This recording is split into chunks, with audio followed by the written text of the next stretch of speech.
Good morning, children. Welcome back to this beautiful platform of Anand Prakash Educational Academy.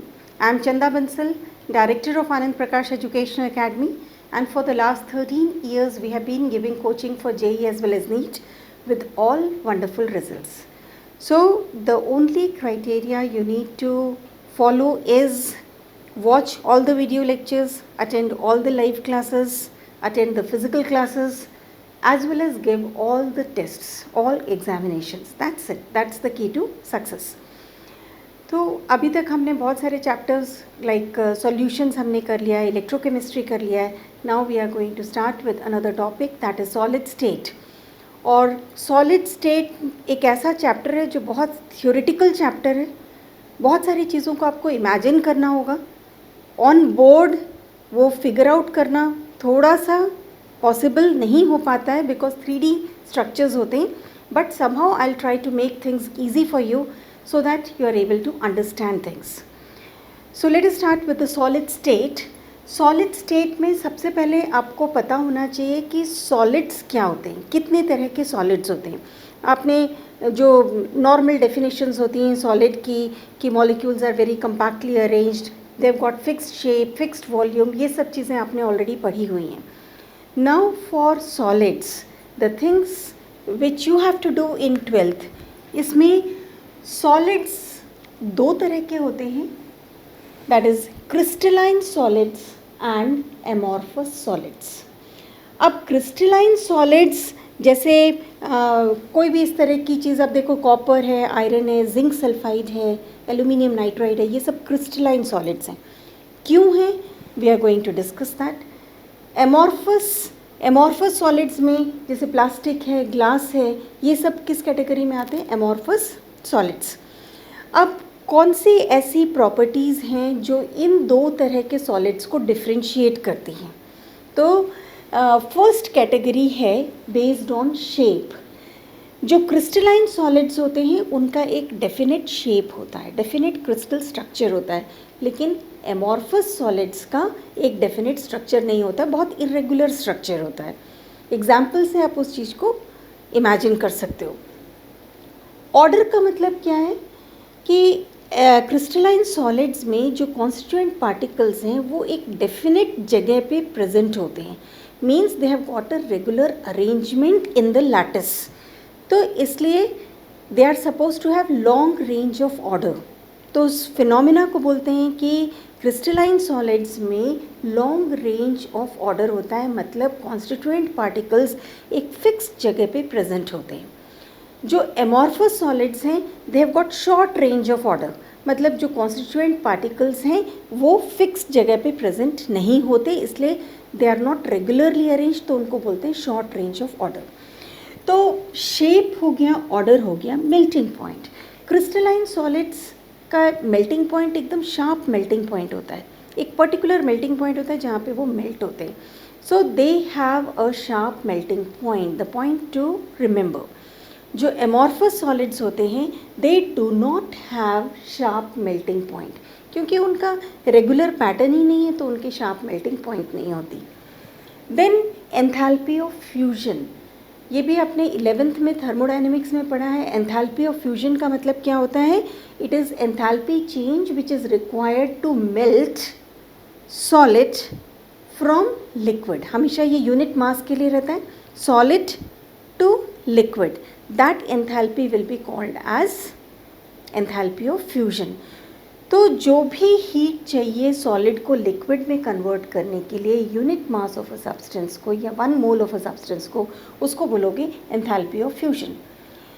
तो इसमें जो crystalline solids हैं their enthalpy of fusion is fixed, मतलब उनका एक particular temperature है जिस पे फ्यूजन होता है. बट एमॉर्फस सॉलिड्स के पास कोई भी एंथैल्पी ऑफ फ्यूजन या एंथैल्पी ऑफ फ्यूजन फिक्स्ड नहीं होता. देन क्लियवेज. क्लियवेज का मतलब क्या होता है? जो क्रिस्टलाइन सॉलिड्स होते हैं जैसे डायमंड है, उसको आप बहुत इजीली 2 पार्ट्स में ब्रेक कर सकते हो, और जब आप उनको ब्रेक करोगे तो क्या होगा? जो 2 पीसेस हैं उनका एक रेगुलर सरफेस रहेगा, इरेगुलर सरफेस नहीं होगा. Means they have got a perfect cleavage plane. उसको जब ब्रेक करेंगे तो आप दो सिमिलर तरह के पीसेस में आप देख सकते हो डायमंड को, क्योंकि उसका पास एक क्लीवेज प्लेन है। एमॉर्फस सॉलिड्स में क्या होता है, जैसे ग्रेफाइट है, तो उसको जब आप ब्रेक करोगे टू पीसेस में वो ब्रेक होगा, but they do not have a smooth surface, उसमें उसके सरफेस पे बहुत इरेगुलरिटीज़ होंगी जो क्रिस्टलाइन सॉलिड्स में नहीं होती। Means crystalline solids have got the cleavage plane, लेकिन amorphous solids they do not have any cleavage plane. And further you need to remember कि crystalline solids will break into two pieces with smooth arrangement, smooth plane, लेकिन जो amorphous solids होंगे they will break into pieces with no smooth surface, irregular surface will be there. That is about the cleavage. Second, next phenomena, sixth phenomena है, that is anisotropy. anisotropy क्या होता है कि अगर different directions में physical properties different हैं, so that will be called as anisotropy. Means when the physical properties in different directions of a solid is different, then it is called as anisotropy. कौन से physical properties? Electrical conductivity है, thermal conductivity है, refractive index है। अगर ये अलग अलग directions में different हैं तो वो कहलाता है anisotropy. तो crystalline solids they show anisotropy, लेकिन जो amorphous solids होते हैं they show isotropy. Means उनकी जो फिज़िकल प्रॉपर्टीज़ हैं वो सब डायरेक्शंस में सेम होती हैं। Electrical conductivity, thermal conductivity, refractive index, ये सब सेम होते हैं। So that is about anisotropy. फिर इनका नेचर, ये किस तरह के कंपाउंड्स होंगे? जो क्रिस्टलाइन सॉलिड्स होते हैं ये हार्ड होते हैं, लेकिन जो एमॉर्फस सॉलिड्स होते हैं दे आर यूजुअली सॉफ्ट। जैसे ग्लास है, रबर है, प्लास्टिक है, और ये बहुत हार्ड होते हैं। कॉपर, आयरन, जिंक सल्फाइड, ये सारे कंपाउंड्स हैं जो किस कैटेगरी में आते हैं? Crystalline solid. जिंक सल्फाइड एक कंपाउंड है। अगर आप मेटल देखेंगे तो कॉपर, सल्फर, आयरन, जितने भी मेटल्स होते हैं they come under the category of crystalline solids. तो they are hard, their nature is hard, whereas amorphous they are softer as compare to crystalline solids. तो इन parts को आपको याद रखना है। 8 पॉइंट्स हैं which you need to remember as a differences between crystalline and amorphous solids. इसके बाद हम आते हैं कि different types of solids that is based upon the forces present between them. तो वो कौन से सॉलिड्स हैं? इसमें भी आपने काफ़ी कैटेगरीज 11th में पढ़ा हुआ है आपने कि कौन से बॉन्ड्स होते हैं जो सॉलिड्स को बाइंड करके रखते हैं। Dispersion forces are there, dipole dipole interactive forces are there. So इस तरह से यहाँ पे भी सॉलिड्स हैं, डिफरेंट कैटेगरीज ऑफ सॉलिड्स हैं। उसमें आता है first category that is molecular solids. Molecular solids जैसा नाम बता रहा है, उनमें पार्टिकल्स कैसे होते हैं? उनके पार्टिकल्स भी मॉलिक्यूलर फॉर्म में होते हैं। जैसे आप इसमें ले सकते हो कार्बन डाइऑक्साइड है, हाइड्रोजन है, तो they are all different molecules. तो जो मॉलिक्यूलर सॉलिड्स हैं उसमें डिफरेंट कैटेगरीज हैं। There it is non polar, polar as well as hydrogen bonded. तो नॉन पोलर जैसे कार्बन डाइऑक्साइड, हाइड्रोजन, मीथेन, तो उनमें कैसे पार्टिकल्स होंगे? They will be non polar particles जिनमें फोर्स ऑफ अट्रैक्शन नहीं होगा, जिनमें आयनिक चार्ज नहीं होगा। That will be the non polar particles. और ये जो नॉन पोलर होंगे ये किस तरह के फोर्सेस से बाइंड होंगे?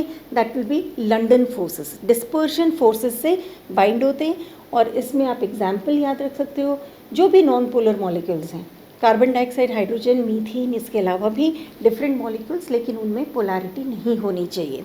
That will be non polar. Polar मतलब इसमें पार्टिकल्स कैसे होंगे?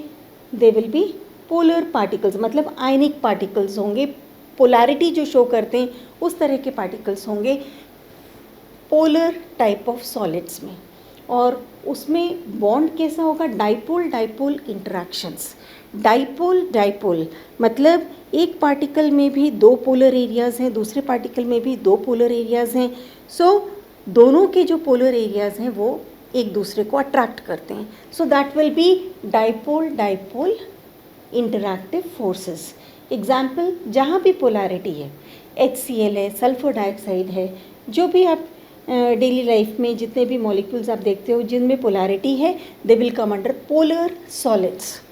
उसके बाद आता है हाइड्रोजन बॉन्डेड, मतलब इसमें पार्टिकल्स कैसे होंगे, the particles which are bonded by hydrogen atoms.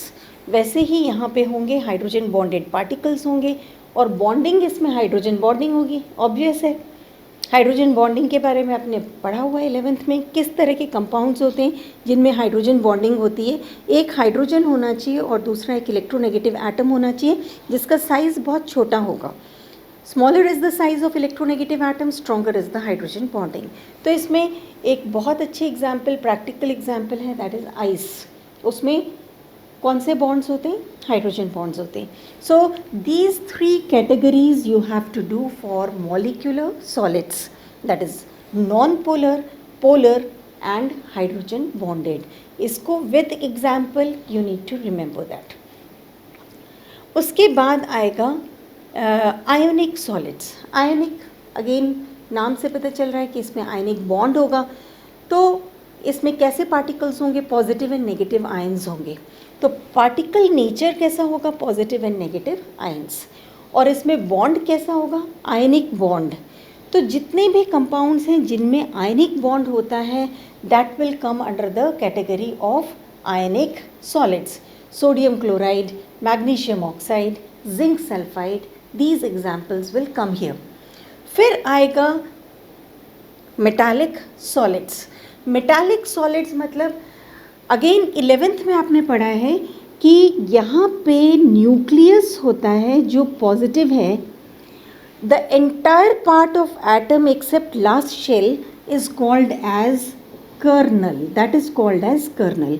तो ये पॉजिटिव आयन जो लास्ट वैलेंस शेल को छोड़ के पार्ट है, that will be called as a colonel.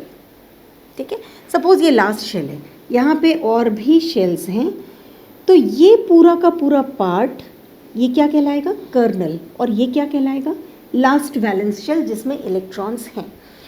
तो kernel in the sea of electrons will be held by metallic bond. तो ये किससे हेल्ड होता है, metallic bond.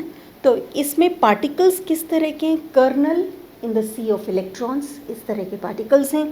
It is held by metallic bond.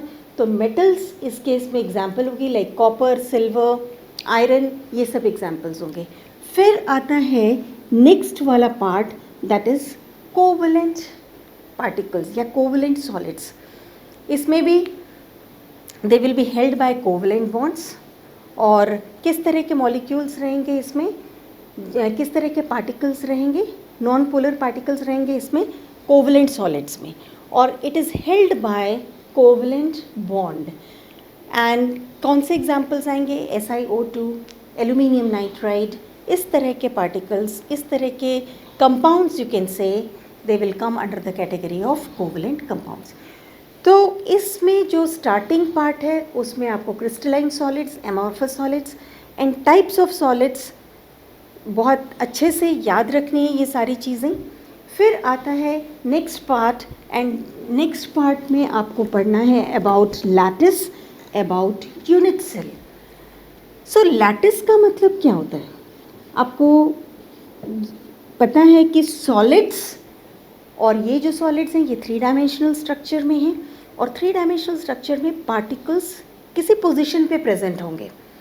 So the arrangement of atoms in the 3 dimensional structure is called as lattice. किस तरह से वो atoms arranged हैं, that will be called as lattice. इसमें जो नेक्स्ट चीज़ आपको ध्यान रखनी है, that is about unit cell. Unit cell का मतलब क्या होगा, the simplest repeating unit is called as a unit cell। मतलब एक डिटेल्स में हम नेक्स्ट क्लास में पढ़ेंगे, अभी आपको सिर्फ ये याद रखना है, जो भी एक सिंपल यूनिट है जो बार बार वो चीज़ रिपीटेडली प्रेजेंट है 3 डायमेंशनल स्ट्रक्चर में, उस सिंपलेस्ट यूनिट को बोलेंगे यूनिट सेल। और वो unit cell main characteristic feature होता है किसी भी क्रिस्टल के लिए, किसी भी सॉलिड के लिए। So this will be indicating the nature of the unit cell. So 2 definitions आपको याद रखना है के arrangement of atoms in a three-dimensional structure of crystal, that is called as a lattice, that will represent the lattice of that crystal. और जो भी unit repeatedly present है, that will be called as a unit cell. So और details में हम पढ़ेंगे next video lecture में, and there we are going to do lots of different types of the unit cells, और आपको कैसे पता होना चाहिए, कैसे radius calculate करना है, what are various formulas, that is all very interesting part we are going to do in the next class. So keep watching the video lectures, like the video, subscribe the channel, press the bell icon so that we are motivated to give you more and more videos with more different types of the concepts. So till then, thank you so much.